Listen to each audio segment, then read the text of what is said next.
বলো কি লাগবে? আরে লঙ্কা গুঁড়ো, জিরে গুঁড়ো, হলুদ গুঁড়ো, মশলাগুলো দাও তো। কি লাগবে? জিরে, হলুদ, লঙ্কা। এই নাও।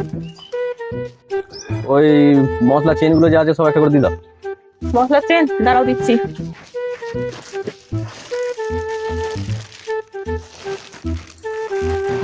এই নাও। ওই লেসের চেনগুলো দিয়ে দাও। লেসের চেন দাঁড়াও।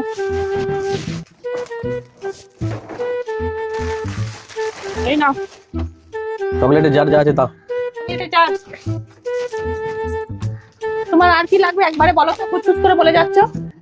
তোমার দোকানে মোটামুটি যাই জিনিসপত্র আছে সব প্যাক করো আর দিয়ে ভ্যানে চাপা লোড করো। এই তুমি সব জিনিসের দাম জানো কত হবে? সব জিনিসের দাম কত হবে তুমি বলো, কত হচ্ছে দিয়ে দিচ্ছি আমি। এই গোটা দোকানে সব জিনিস প্রায় 5 লাখ টাকা হবে। ঠিক আছে তুমি দিয়ে দাও, আমি তোমাকে পয়সা দিয়ে দিচ্ছি। পেমেন্টটা করে দাও, আমি সব দিয়ে দিচ্ছি। দেখো চলে গেছে। কই 1 লাখ টাকা এসছে তো, এখনো 4 লাখ টাকা কই? হ্যাঁ হ্যাঁ 1 লাখ টাকাই পাঠিয়েছি, দিয়ে দিচ্ছি 4 লাখ টাকা। ওদের চাপ নিচ্ছ কেন তুমি?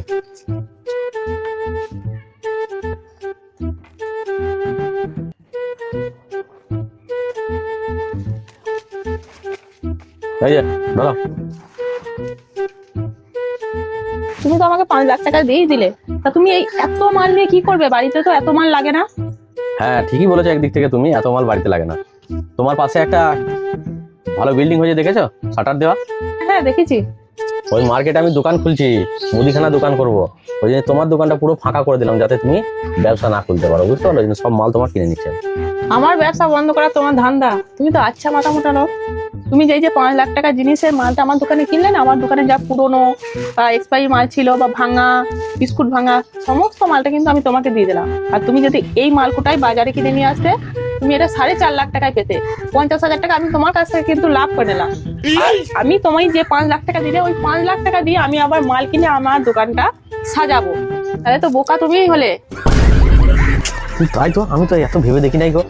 এই 5 লাখ টাকা ইনভেস্ট করে দিলাম তোমার দোকান বন্ধ করার চক্করে, তো তুমি তো আবার ওই পয়সা দিয়ে মাল কিনে নিয়ে চলে আসবে। একদম আমি এই কথাটা ভেবে দেখি না। এতক্ষণে তোমার মাথায় ঢুকছে? আমার ভুল হয়ে গেছে, তুমি আমাকে ক্ষমা করে দাও। আমার যা পয়সা দিয়েছি সেই পয়সাটা তুমি রিটার্ন করে দাও, মালপত্র তুমি নিয়ে নাও। এই মাল একবার বিক্রি করে দিই না, সেই মাল না আমি আর ফেরত নিই না। পয়সা তো আমার অ্যাকাউন্টে চলে এসছে, আর হবে না। লস হয়ে গেল বটে।